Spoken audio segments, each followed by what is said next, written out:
Well, welcome back to the desk, and today I'm dealing with a JBL Flip 4, and I've got to flick some switches over the back here. Now, this is one that I've had for some time, and you notice the case is off a little bit. I'll get to that in a minute. I traded in a bunch of Telstra business points for this at some point. As I do about every 6 months, I accumulate enough points to get a free Bluetooth speaker. But I got the JBL Flip 4 with that. Last time I opened one of these up, I had everybody in the comments telling me it was a fake. So I guess you guys know better than me. In any case, I have been looking at a couple of other people that have disassembled these, and I found the secret to opening this up was to get a small screwdriver into the little cavity in here, and to get my spudges and work my way along the 3 clips that are in the side here. And I got to that point and I thought, I should probably film this because, it is sort of how this channel started with this sort of stuff before I got Land Rovers and got busy with them. In any case, yeah, this is a rough housing on here. I've got to work out how it attaches on this side, so we'll be back in a moment. Alright, so I think if we are just a little bit more heavy-handed with it, there's a clip on either corner here that pops up, although this has never been disassembled before, so it's not going to be as easy as some of the other people would make out that have already disassembled theirs. Alright, so we had to pop the spudger into the corner in under here and the corner in under here. Here's our buttons with our waterproof membrane, and here's our 2 primary speakers, subwoofers on the back. These are supposedly water resistant. Now the lithium battery in this thing has gone. Like, it'll turn on, it'll run for maybe 10 minutes and then it shuts down no matter how much you charge it. So the primary purpose in here is to see if the battery is of a type that I can replace. Alright, so there appears to be some nice little hidden screws right in under the edge here. See if we can get these out. I may need to use a different profile of screwdriver that is a bit longer and a bit flatter. Alright, so there's one of those. And there are 1, 2, 3, 4 of them. I'll rip them out and we'll be back. Alright, we've got, this is number 4 screw coming out. We'll pull you out and drop you onto the magnet. And we can get it out, off to the magnet there. Okay, now I think these 2 bits just pull out and this allows the rubber bit off, which is going to be a little bit interesting from this camera angle. That feels like I broke stuff. I hope I didn't. No, I guess not. Well, I guess they didn't expect you to see that. That's a bit of double-sided tape. That does very much look like I broke something under there. But, I mean, no love lost in this. Yeah, I believe I may have on the clip up in here. That might have snapped off. But this is done plenty of service. So, we're getting there. At some point, I'm guessing we're going to be able to get access to the battery. These look to be clipped on, so let me take a closer look at these. Okay, so I see screw holes in the end here, but there's no screws in here, and I believe I'm the first one to open it. But what I see is a lock and unlock symbol on each of these ends. So I guess we take a look at the ends. If I'm to make a guess, this is where the charge socket is, so I'm going to guess battery's likely to be that end. And going this way, that would rotate to unlock according to the shell casing, and that comes off. And of course, that's just a weighted bit in there to deal with the sub. And it looks like that might be a battery connector. So let's peel some foam out and see what we can get out of here. That definitely looks like battery to me. Now, I've pulled the end cap off the other side, and what I am noticing is some fairly reasonable cables to the speakers. I guess that's why they get a decent output. And there's a good bit of blob of silicon there to seal up what I think is the microphone port there. So these are actually reasonably well made. I'm kind of impressed, and there is some fairly decent componentry in there. Getting this out without completely shagging it's going to be the next problem. Okay, so fun fact, after taking that cover off, the battery's in there. And it's not a cell format that I'm used to seeing. So we're going to unplug that plug, and I think we might need to get some alcohol or something in here to get this battery out. See how I go. Let's see if I can get my fingers in there and pop that plug out. Okay, So that might allow me to remove the battery. It's firmly in there, so I think there's a nice little snug fit hole for it. I hope it hasn't swelled too much. We might be able to remove it if we can soften the glue up with alcohol or something. I will work on that. Okay, so I'm looking from the back side again, and I have pulled this connector off so that I can lift the charge port out just a little bit, and I'm pretty sure that will give me room to shove something down here that's non-conductive and push the battery a bit once the glue's softened. Okay, we've got it mostly open, standing up. We've got our non-metallic push tool. We've got this bit loosened so we can get a bit of a gap in there. Being very careful of the white ribbon cable under that piece of sticky stuff in there. We need definitely need some alcohol going in here. Then with luck, we can push it out the other side. I haven't got very good lighting to show on camera how we're doing this, but this should hopefully push in under that board there without breaking anything. We want to make sure before we put force on things and push things in. This is glued in good. I'm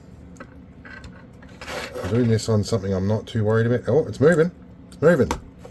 Oh, I don't know what gender this is, but it's coming out and it's swollen.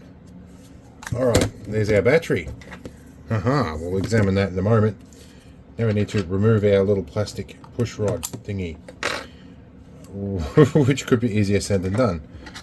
Here's our battery, which is a 3 amp hour, 3.7 volt lithium, obviously, 11.1 watt hour, and she's very bulgy and very, and it's a great power.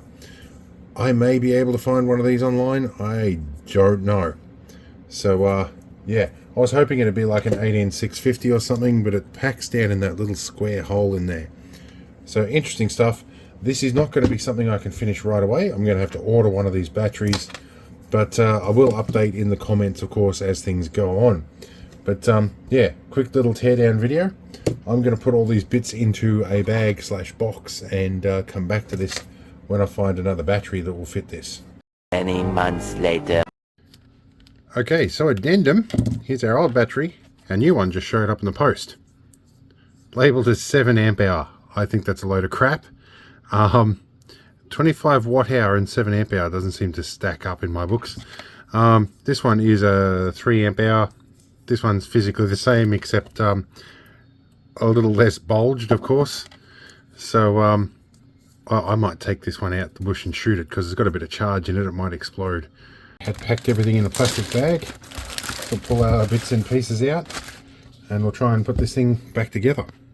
Right, I've just fitted the new battery. It was really, really quick. We just slid it in, plugged it in, and hooked up that connector. Pretty much all we had to do here. So power button, I think, is this one. Let's see if it fires up.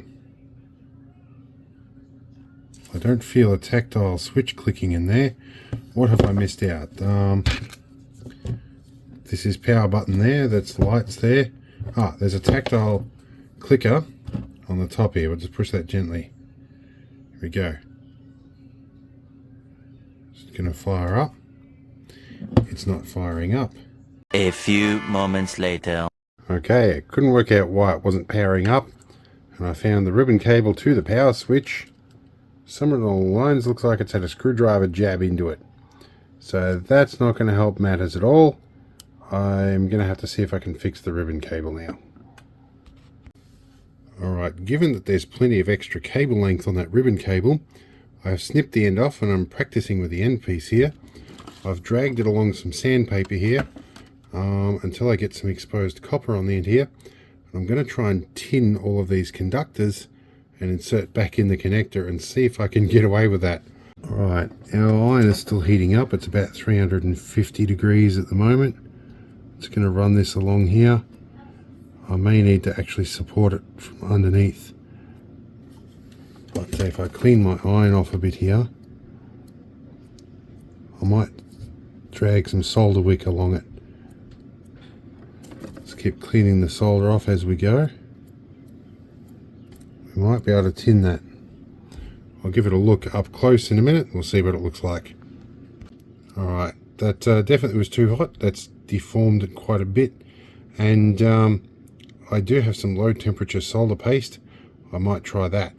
However, I don't think tinning it's going to be really necessary. I think I can just scrape the end of that ribbon cable back. However, I will have a couple of shots at it. There's loads of ribbon cable there.